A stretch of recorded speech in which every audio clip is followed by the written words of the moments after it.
नमस्कार and I welcome you all to Brainstorm ED. मैं हूं रुपेश कुमार मिश्र और आप सभी का मैं स्वागत करता हूं अपने इस यूट्यूब चैनल पे।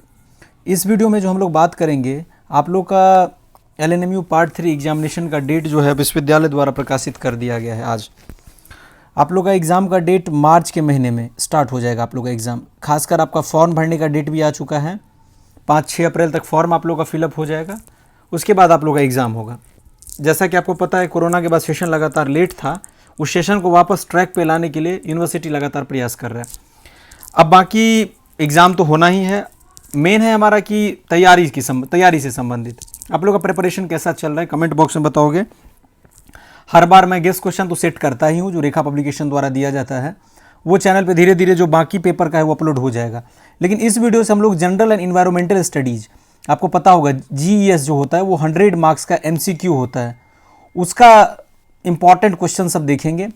ये पहला वीडियो है। एक वीडियो मैं इससे पहले बता चुका हूँ कि किस किस टॉपिक पर मैं आने वाले दिनों में चर्चा करूँगा, वो वीडियो आप जाके देख लो। और इस वीडियो से हम लोग क्वेश्चन को स्टार्ट कर रहे हैं। लगातार हम लोग 4 से 5 सेट देखेंगे। उस 5 से 6 सेट को कंप्लीट करने के बाद आपका इतना ज़रूर श्योर हो जाएगा कि 100 ऑब्जेक्टिव में आपका 80 मार्क्स तक कम से कम मिल जाएगा देखने को। लेकिन आपको तैयारी करना पड़ेगा मेरे साथ में, इसीलिए मैंने चाहा कि वीडियो आज से मैं स्टार्ट कर दूं। जितना जल्दी हो सकेगा मैं इसको कवर करने का प्रयास करूंगा। साथ में ऑनर्स पेपर का भी एनालिसिस, जैसे हिस्ट्री, फिजिक्स, सब का मैं अपने चैनल पर अपलोड करूंगा मास्टर वीडियो, जिसमें आपका पेपर 5 ऑनर्स का हो चाहे पेपर 6 हो, सबको मैं क्लियर करूंगा। बस आपको चैनल के साथ जुड़े रहना है। वीडियो में आगे बढ़ने से पहले चैनल पर जो लोग नए हैं सब्सक्राइब कर बगल में बेल आइकन प्रेस करके रखेंगे। टेलीग्राम ग्रुप को ज्वाइन कर लेना है, वहाँ यूनिवर्सिटी का अपडेट, नोट्स, मटेरियल सब कुछ मिल जाएगा आपको। सबसे पहले देखिए क्वेश्चन जो यहाँ पे मैंने सेट कर रखा है, मतलब पूछा गया है, उसी को मैं थोड़ा समझा रहा हूँ। हर्षवर्धन रोट, इस तरह का क्वेश्चन आता है कि किस पुस्तक का रचना किसने किया है, मतलब ऑथर का नाम। तो अगर आपको मिले अर्थशास्त्र, यहाँ पे कादम्बरी, रत्नावली, कामसूत्रम, तो यहाँ पे रत्नावली जो है ना, ये हर्षवर्धन ने, रत्नावली के रचनाकार कौन है? हर्षवर्धन है। This will be the right option, option number C. The capital of Anga Mahajanapada, इसका जो ऑप्शन है ये होगा चंपा। चंपा जो है अंग महाजनपद की राजधानी थी। अभी देखो, मैंने उस वीडियो में आपको बताया था कि स्टेट का चीफ मिनिस्टर एंड गवर्नर के बारे में एग्जाम में पूछता है। यहाँ पे देखो आपको महाराष्ट्र के बारे में पूछा गया था, ये 2-3 साल पहले का बात है। अगर आपको इसी तरह किसी भी स्टेट का पूछे, अगर महाराष्ट्र का पूछे और ऑप्शन में आपको उद्धव ठाकरे दिखे तो मत टिक करियो, क्योंकि अभी एकनाथ शिंदे है। करेंटली आपको देखना है जो चीफ मिनिस्टर या गवर्नर उस स्टेट या यूनियन टेरिटरी का कौन है। यूनियन टेरिटरी में तो लेफ्टिनेंट गवर्नर होता है या एडमिनिस्ट्रेटर, ये आपको ध्यान रखना पड़ेगा। 28 स्टेट है, 8 यूनियन टेरिटरी का कौन है ना। Quit India movement started in, देखो ये आपका हिस्ट्री का पार्ट हो गया। क्विट इंडिया मूवमेंट कब स्टार्ट हुआ था? 1942 में। अगर आपसे इसी में एक और क्वेश्चन पूछ दे, हिस्टोरिकल पार्ट है, कि क्रिप्स मिशन भारत कब आया था, तो राइट ऑप्शन विल बी 1942 ही। और इसी साल आपका क्विट इंडिया मूवमेंट भी हुआ था। हिस्टोरिकल डेट थोड़ा आपको याद रखना है क्रोनोलॉजी में। जो मॉन्टेग्यू चेम्सफोर्ड रिफॉर्म कब आया था? 1919 में। उसके बाद गवर्नमेंट ऑफ इंडिया एक्ट 1935 के बारे में 1940 में अगस्त ऑफर आया था। ये सब कुछ स्पेसिफिक डेट है। 1946 में आपका कैबिनेट मिशन भारत आया था, है ना। इंटरिम गवर्नमेंट भी इसी साल बना था। अब देखो, वो is the founder of Azad Hind फौज। यहाँ पे कुछ लोग कंफ्यूज होते हैं। देखो, आज़ाद हिंद फौज के एक्चुअली जो संस्थापक है ना, वो माने जाते हैं मोहन सिंह। मोहन सिंह का नाम याद आता है आपको? ये ऑप्शन में आपको हो सकता है ना दिखे, बहुत बच्चों को पता होगा कि मोहन सिंह है। उसके बाद जो है आपका रास बिहारी बोस का भी नाम आता है। रास बिहारी बोस, रास बिहारी बोस। देखो, रास बिहारी बोस, मोहन सिंह, या अगर आपको रास बिहारी बोस ऑप्शन में दिख रहा है तो रास बिहारी बोस राइट ऑप्शन। अगर आपको मोहन सिंह दिख रहा है तो मोहन सिंह राइट ऑप्शन। और अगर सुभाष चंद्र बोस दिख रहा है तो फिर आप सुभाष चंद्र बोस आज़ाद हिंद फौज के संस्थापक में आप इसको टिक करोगे। 1942 में के आसपास इसका एस्टेब्लिशमेंट हुआ था। एक्चुअली सुभाष बोस ने इसको रिवाइव करा था, हिस्ट्री में आपने पढ़ा होगा। अभी देखो, vice president of India, vice president, उपराष्ट्रपति कौन है? तो उस टाइम में वेंकैया नायडू को हम लोग टिक करते थे। लेकिन अगर अभी आपको पूछता है करंट में, तो आपको जगदीप धनखड़ टिक करना है। यही है, अपडेटेड हमें ध्यान रखना पड़ता है। जो अगर कोई अपडेट हो और वो क्वेश्चन में पूछ दे तो आपको अपडेटेड वाला आंसर लिखना है। हो सकता है क्वेश्चन वाइस प्रेसिडेंट बनने से पहले सेट हुआ हो, लेकिन फिर भी तब आपको नन ऑफ द देम करना है। अगर आपको उसमें जगदीप धनखड़ का ऑप्शन नहीं दिख रहा है तो ऐसा करना है, ध्यान रखना ऑब्जेक्टिव में ये चीज़। India is an example of, आपको पता है इंडिया मिक्स्ड इकोनॉमी है, that is capitalist as well as capitalism plus socialism का कॉन्सेप्ट। इसीलिए इसको मिक्स्ड कहा जाता है। सोशलिस्ट कहाँ पे है? ये है रशिया में। कैपिटलिस्ट किसको कहा जाता है? एक तरह से अमेरिका को आप कह सकते हैं, लेकिन हमारा भारत क्या है? मिक्स्ड इकोनॉमी है। अभी यहाँ पर एक क्वेश्चन पूछ रहा है, जो separation of Bihar from Bengal किसने करा था? I think the right option will be या तो आपका बाबू कुंवर सिंह या सचिदानंद सिन्हा में से कोई एक ऑप्शन राइट होगा, इसको आप देख लेना। भारत में इकोनॉमिक रिफॉर्म प्रोग्राम कब स्टार्ट हुआ था? इसका राइट ऑप्शन 1991। अगर ये क्वेश्चन पूछे तो डेट से स्पेसिफिक है तो 1991 टिक करना। देखो मैं एक बात और बोल देता हूँ, डेट से संबंधित अगर किसी भी प्रकार का आपका क्वेश्चन आता है, जैसे कब स्टार्ट हुआ, किस वर्ष हुआ, ऑप्शन ए या ऑप्शन डी दो में से कोई एक टिक करना, अगर आपको आंसर नहीं पता है तो। मैक्सिमम केस में सही होता है वही उत्तर, ठीक है। ये मैं एक ट्रिक बता रहा हूँ आपको। Now who is the author of Kirtilata? तो कीर्तिलता के रचनाकार कौन है? इसका ऑप्शन आप लोगों को कमेंट बॉक्स में बताना है। KSDS Sanskrit university is situated at, very simple question, कहाँ पे है? कामेश्वर सिंह संस्कृत विश्वविद्यालय, तो दरभंगा में, आपको पता है। इस तरह का क्वेश्चन पूछेगा। जो PV सिंधु क्या है? It is an Indian badminton player. Now the next is national science day कब ऑब्जर्व किया जाता है? तो 28 फरवरी को। अब मैं पूछता हूं क्यों मनाया जाता है नेशनल साइंस डे? पता होगा आपको, डॉक्टर CB रमन को 28 को ही क्या मिला था? नोबेल पुरस्कार मिला था। स्कैटरिंग मतलब रमन इफेक्ट के बारे में इन्होंने बताया था, Raman effect bye CB Raman. Now the intensity of sound is measured in, देखो यहाँ पे आपका डेट से काफ़ी सारा क्वेश्चन आया, एक आपका स्पोर्ट से भी देखने को मिला। क्वेश्चन के पैटर्न को समझना है, यूनिवर्सिटी कहाँ से GS में क्वेश्चन ला रहा है। Sanjay Gandhi botanical garden is located in, very simple question, Sanjay Gandhi जैविक उद्यान कहाँ पे है? पटना में।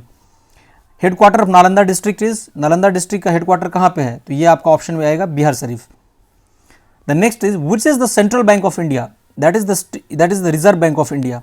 चलो रिजर्व बैंक ऑफ इंडिया कब स्टैब्लिश हुआ था? कमेंट बॉक्स में बताओगे। हु इज नोन एज लोकनायक?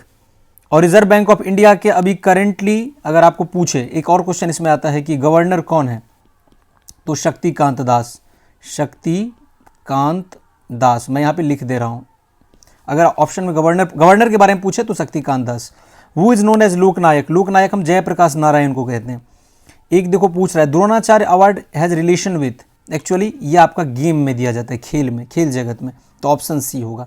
आपको पूछ रहा है वेदा के बारे में, हम कितने वेदास हैं? तो 4 वेदा, यजुर्वेद, अथर्ववेद, सामवेद और ऋग्वेद। ब्रह्म समाज के संस्थापक कौन थे? राजा राम मोहन रॉय। कितने ईस्वी में? लगभग 1828 के आसपास ब्रह्म समाज के संस्थापक थे Raja Ram Mohan Roy. What is the fundamental unit of life? Fundamental unit of life क्या है? Minimum age for voter in India. अब देखो पॉलिटी का पार्ट स्टार्ट हो गया कि मिनिमम एज क्या है, तो 18 साल। और ये कब आया था? ये आया था 61st constitutional amendment act of 1988, जो कि फोर्स में आया था 1989 से, जिसको आप लोग संशोधन बोलते हो संविधान में। 61वां संशोधन हुआ था, उस वर्ष 21 से घटा के 18 साल कर दिया गया आपका वोटिंग करने के लिए, ठीक है। भांगड़ा कहाँ से एसोसिएटेड? अभी डांस के बारे में पूछ रहा है, जो कौन से स्टेट का कौन सा डांस है? तो पंजाब से भांगड़ा एसोसिएटेड। अगर भांगड़ा के बारे में पूछे तो फिर पंजाब। कथक से पूछेगा आपका इसी तरह, तो आप आंसर कर दोगे उसका। पिंक सिटी के नाम से किसको जाना जाता है? तो दैट इज जयपुर। जयपुर को पिंक सिटी के नाम से जाना जाता है। सिटी ऑफ जॉय पूछेगा तो कलकत्ता को सिटी ऑफ जॉय के नाम से जाना जाता है, मतलब west Bengal. Which is not a primary colour? The right option will be, here will be, यहाँ पे ग्रीन होना चाहिए, प्राथमिक कलर नहीं है, लेकिन बहुत जगह आपको येलो मिलता है, लेकिन green will be the right option. Bihar दिवस अभी अभी हुआ है, तो 22 मार्च को, ये आपको याद रखना है कि बिहार दिवस कब होता है? 22 मार्च, कल ही हुआ था। Union carbide accident occurred in, कहाँ पे? मध्य प्रदेश में। मिथाइल आइसोसाइनेट नाम का गैस लीकेज हुआ था मध्य प्रदेश में। कैपिटल ऑफ त्रिपुरा, देखो स्टेट का राजधानी पूछ रहा है, जो कौन से स्टेट का कैपिटल त्रिपुरा है, तो सॉरी त्रिपुरा का कैपिटल क्या है? तो अगरतला। अगर आपको पूछता है अरुणाचल प्रदेश का तो फिर ईटानगर। अगर आपको पूछता है मेघालय का तो फिर शिलोंग। उसी का चीफ मिनिस्टर पूछेगा तो बता देना कोनार्ड संगमा है। ब्लू रिवॉल्यूशन किससे रिलेटेड है? पूछेगा ब्लू रिवॉल्यूशन कब आया था, किससे रिलेटेड है? That will B from the यहाँ पे होगा एक्वाकल्चर, यहाँ पे ऑप्शन नंबर ए। डेयरी से तो है नहीं, पोल्ट्री से तो है नहीं। August Comte is the father, पूछ रहा है ऑगस्ट कॉम्ट किस चीज़ के फादर हैं? तो सोशियोलॉजी के। इकोनॉमिक्स से पूछेगा तो कौन है इसका इकोनॉमिक्स का? Adam Smith, Adam Smith. इसी तरह साइकोलॉजी का आपको पता करना है, फिलॉसफी का भी। टोटल सब्जेक्ट का फादर आप पता करके रखो, जैसे हिस्ट्री का कौन है? हेरोडोटस को कहा जाता है। Which of the following is not an essential element of state? कौन सा स्टेट का एक एसेंशियल एलिमेंट नहीं है? टेरिटरी, सॉवर्निटी, डेमोक्रेसी, डेमोक्रेसी होगा, सॉवर्निटी होगा, यहाँ पे पॉपुलेशन होना चाहिए। N interpretation of Indian constitution is based on the spirit of, Indian constitution का जो इंटरप्रिटेशन है वो किस पर based, that is the preamble. Preamble जिसमें आपने पढ़ा होगा, we the people of India, हम भारत के लोग, having solemnly resolve to constitute India into a sovereign socialist secular democratic republic and to secure to all its citizens, यही preamble का part है। एंड प्रियम्बल जो है ये नॉन जस्टिशियबल होता है, मतलब प्रियम्बल में लिखे गए वर्ड्स पे जाके आप कोर्ट में चैलेंज नहीं कर सकते हो। अब फंडामेंटल राइट क्या होता है, ये तो भाई जस्टिशियबल होता है। अगर आपके किसी भी मौलिक अधिकार का हनन होता है, वायलेशन होता है, तो कोर्ट में आप जा सकते हो। When was the Indian Constitution passed by the Constituent Assembly? Question को ध्यान से पढ़ो, इंडियन कॉन्स्टिट्यूशन पास कब हुआ, तो 26 नवंबर 1950 को, सॉरी 49 को। अगर आपको पूछे कि फोर्स में कब आया, तो 26 जनवरी 1950 को, लेकिन पारित कब किया गया था, तो नवंबर 1949 को, ध्यान रखना है। The Indian constitution closely follows the constitution system of, किससे क्लोजली फॉलो करता है, that is the UK, United kingdom. अगर मैं पूछूं कि इंडियन कॉन्स्टिट्यूशन तो आपका जो है रिटेन है, यूके का कॉन्स्टिट्यूशन रिटेन है या नहीं, बताओ कमेंट बॉक्स में। यूएसए का भी रिटेन है, स्विट्जरलैंड का भी रिटेन है, क्या यूनाइटेड किंगडम का कॉन्स्टिट्यूशन रिटेन है? Fundamental duties were incorporated in the Indian constitution by the, संशोधन के द्वारा मौलिक कर्तव्यों को कब शामिल किया गया था, तो यह किया गया था 42nd अमेंडमेंट एक्ट ऑफ 1976। इसको मिनी कॉन्स्टिट्यूशन भी बोला जाता है। अगर आपको परीक्षा में पूछे which constitutional amendment act is called mini constitution, तो 42nd अमेंडमेंट एक्ट। इस टाइम में भारत की महिला प्रधानमंत्री इंदिरा गांधी थी, उसी टाइम इमरजेंसी भी लगा था 1975 के आसपास, और 42वें संशोधन में आपको बहुत कुछ जोड़ा गया। तो इस तरह के क्वेश्चन में आपको 42nd अमेंडमेंट एक्ट आएगा। और ये कब हुआ था, 1976 में, और 44 कब हुआ था अमेंडमेंट, 1978 में। अब है कि इमरजेंसी स्टेट में कौन प्रोक्लेम कर सकता है। देखो भाई, चीफ मिनिस्टर तो कर नहीं सकता, प्राइम मिनिस्टर करेगा नहीं। अगर प्रेसिडेंट है, प्राइम मिनिस्टर क्या होता है, council of minister headed by prime minister according to the article 74। President क्या है, प्रेसिडेंट को कहा जाता है, मतलब एक होता है डी फैक्टो, एक होता है डी ज्योर। तो प्रेसिडेंट क्या है, that is the D jure, मतलब कि नॉमिनल एग्जीक्यूटिव होता है। रियल एग्जीक्यूटिव कौन होता है, प्राइम मिनिस्टर। तो भाई कौन इमरजेंसी स्टेट में प्रोक्लेम कर सकता है, अगर राष्ट्रपति किया तो प्राइम मिनिस्टर एक तरह से किया ना, तो प्रेसिडेंट राइट ऑप्शन इसका होगा, जिसको आप लोग प्रेसिडेंट रूल या स्टेट इमरजेंसी कहते हो। टेन्योर ऑफ राज्यसभा, क्वेश्चन देखो क्या पूछा, राज्यसभा का टेन्योर क्या है, ये नहीं पूछ रहा राज्यसभा के मेंबर का क्या टेन्योर है, तो ये परमानेंट होता है। अगर मेंबर का पूछे तो 6 साल का होता है ना, और हर 1/3 मेंबर 2 साल पे रिटायर हो जाता है।